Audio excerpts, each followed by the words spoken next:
الله وبركاته.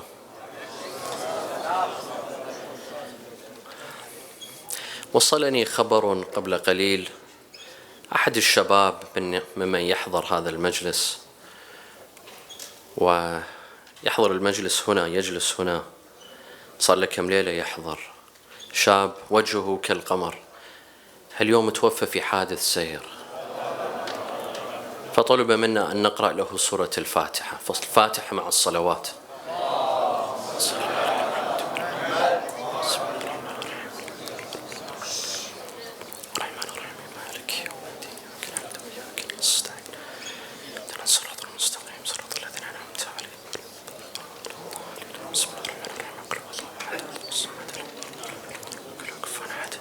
أسأل الله أن يحفظ جميع الشباب بحق القاسم بن الحسن. أعوذ بالله من الشيطان الرجيم. بسم الله الرحمن الرحيم. الحمد لله رب العالمين، بارئ الخلائق أجمعين، باعث الأنبياء والمرسلين، ثم الصلاة والسلام على خير خلقه العبد المؤيد والرسول المسدد، حبيب إله العالمين أبي القاسم المصطفى محمد.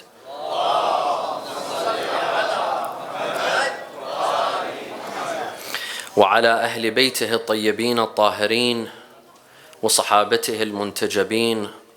قال الله تعالى في كتابه الكريم: بسم الله الرحمن الرحيم: إنما الصدقات للفقراء والمساكين والعاملين عليها والمؤلفة قلوبهم وفي الرقاب والغارمين وفي سبيل الله وابن السبيل فريضة من الله والله عليم حكيم. صدق الله العلي العظيم. We all know the importance and significance of charity in Islam, the importance of giving sadaqah. The Quran in several verses speaks of paying charity, paying sadaqah.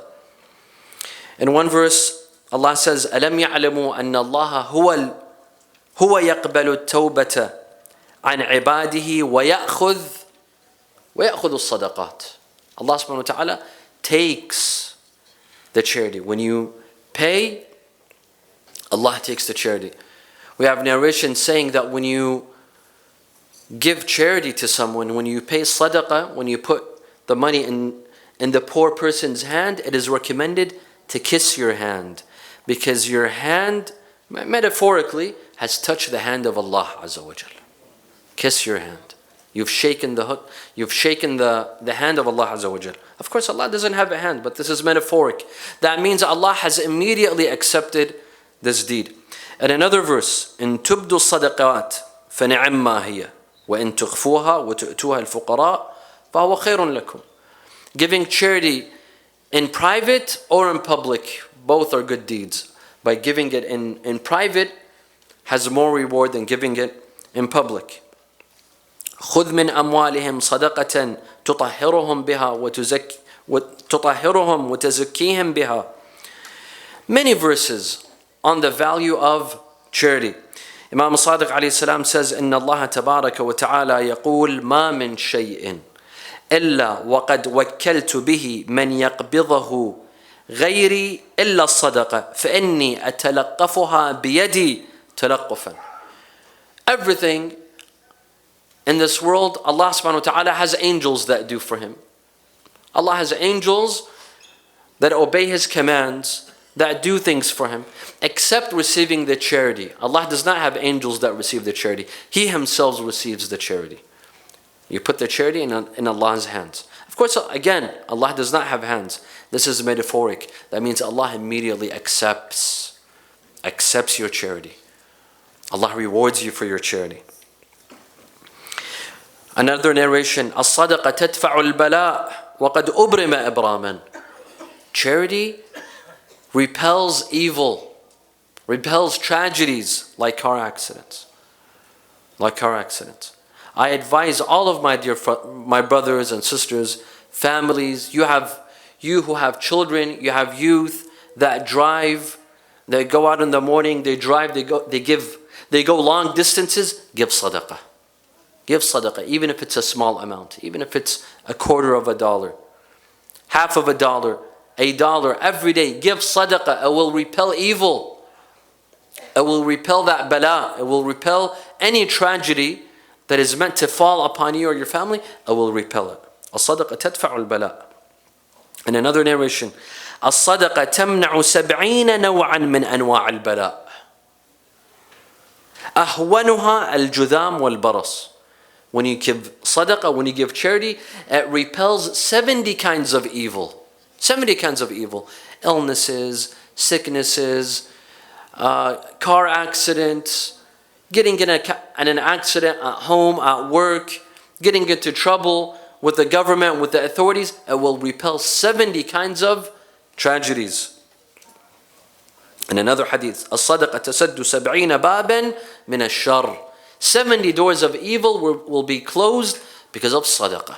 Thus we see a major emphasis on sadaqah. صلوا على محمد وآل محمد.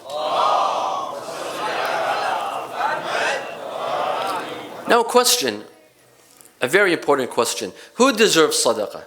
Is it only Muslims, or can you give your sadaqah to non-Muslims? You can give your sadaqah to a non-Muslim as well. The sadaqah doesn't only go to Muslims. Yes, khums and zakat has to go to Muslims, and specifically to mu'mineen, your khums and your zakat. But other than that, the sadaqah, when you wake up in the morning, when you take out $1, $0.25, $0.50, any amount, and you pay for sadaqah to repel evil, it doesn't have to be a Muslim. No, it could be anyone, even a non-Muslim. I've seen in some countries, in some places, there's beggars that stand. When you exit from the freeway, there's a beggar. Someone holding up a sign, asking for money. Give that money to them. It will repel evil, even if it's a non-Muslim.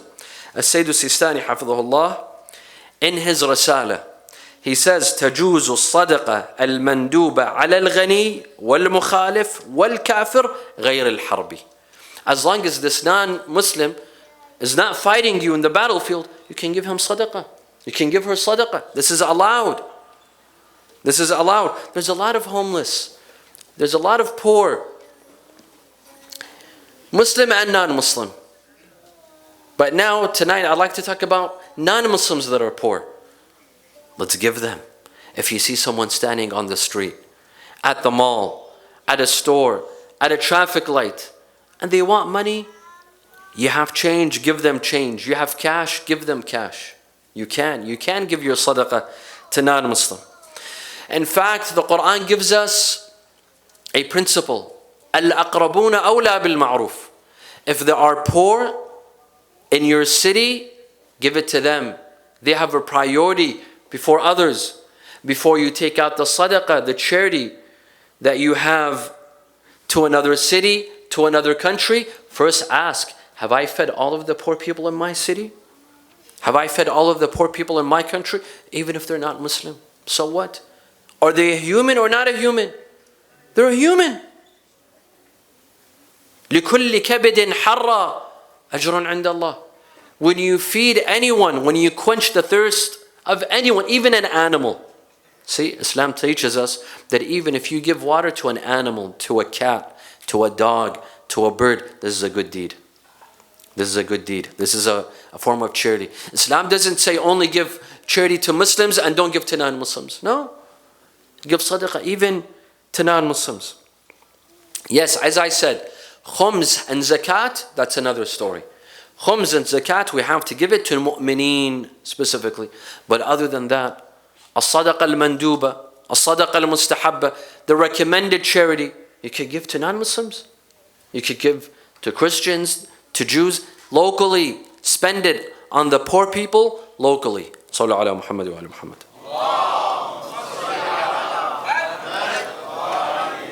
One of the best ways to promote Islam and enhance the image of Islam and Muslims is through charity. And remember that our series is on Islamic activism in the West. How to promote Islam and how to enhance the image of Islam and Muslims in Western society. One way is through charity work. Give charity. Sometimes you can give on an individual level. You see someone poor, you give them. Sometimes we start an organization.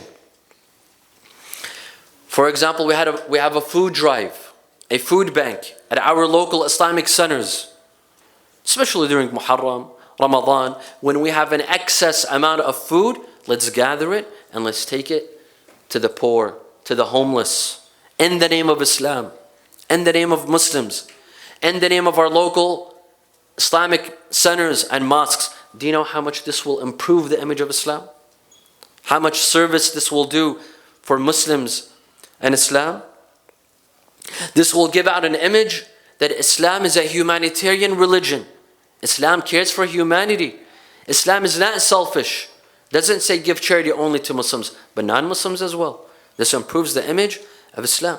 Let's open clinics, local clinics, medical clinics. It doesn't have to be an entire hospital. Something small, one room with medical equipment for non-Muslims, Muslims and non-Muslims alike. This will do a major service to Islam and Muslims.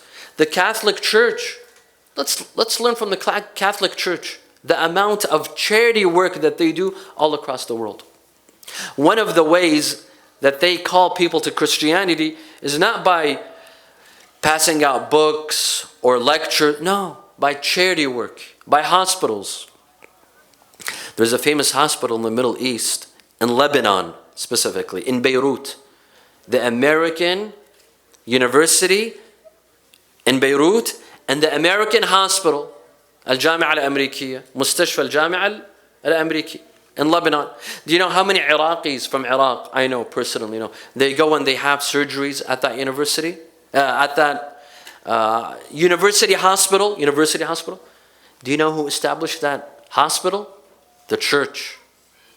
Over 100 years ago, the Catholic Church came and established this hospital in the middle of the Islamic world, in the middle of Lebanon, in the heart of Lebanon. Why? To promote Christianity, to call people to Christianity. Why don't we do work like this? All across America, you will find clinics and hospitals owned by the church. Seventh-day Baptist, all kinds of denominations in Christianity. Catholics, Baptists, Seventh-day Baptists, Jehovah's Witnesses, they all have hospitals and clinics. This is how they call people to Christianity. Right? It's about time that we do charity work as well. This will enhance the image of Islam. Look at what the Catholic Church is doing in Africa and in the Middle East. Charity does great work for Islam. You can enhance the image of religion through charity work. We, alhamdulillah, we have good charity work done in the West, but it's not enough. We have organizations that are doing a fabulous job. I will mention one organization only as an example, and I don't mean to extol or praise anyone, but just to give an example. There is an organization in Michigan, in Detroit, Michigan, called Zaman International. And it's called Zaman after the name of Al-Imam Sahib al-Asr wa Zaman. Ajjalallahu ta'ala farajah. This organization does work in the Muslim community and the non-Muslim community. They pass out food, there's food drives, they pass out clothing, they provide shelter for battered women that are abused by their husbands, physically abused. They provide shelter, they provide money, they give out loans, they give out food. And a lot of it goes to non-Muslims. And I've been told that they have lots of volunteers, and many of their volunteers are non-Muslim. Imagine, Americans come and volunteer at an Islamic organization. Why? Because they like their work. Because they like what they do. They come and they volunteer. They give out of their time on the weekends, weekdays, and they volunteer. Because everyone likes charity work. Sometimes you can call people to Islam through lectures and books. Sometimes you can call them through your actions, through your charity, through your money, through your kindness. This is one of the ways that we can call people to Islam. And this is what Imam Hussein alayhi salam also taught us. Look at Imam Hussein. Imam Hussein offered all that he had. And he called his people to Islam in many ways, through his blood, through his sermons, through his companions, through his children. And one of the ways was through charity. How? When the army of Al-Hurr ibn Yazid al-Riyahi, they stopped him in the middle of the desert, Imam Hussein still had water. His caravan had water, but the army of Al-Hurr did not have water. Imam Hussein realized, he saw the thirst on the face of Al-Hurr and his army, even their horses. Imam Hussein gave them what? He gave them water. To his enemy soldiers, those who in a couple of days will fight him and kill him, he gave them water. Not just to them, their horses.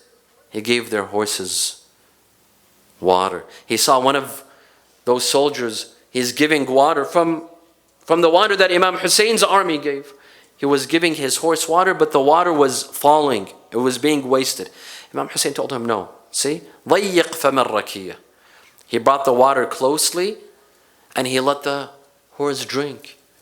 Some historians say that if Imam Hussein alayhi salam had not given his enemies water, he hadn't given Al-Hurr ibn Yazid water, he would have had enough water on the day of Ashura. He would have had enough water. But he gave his enemies water. This is an act of charity. This is an act of kindness. Let's learn from Imam Hussein. Let's spread Islam and spread the message through acts of kindness and acts of charity. Walhamdulillahi Rabbil Alameen. وصلى الله على محمد وآله الطاهرين.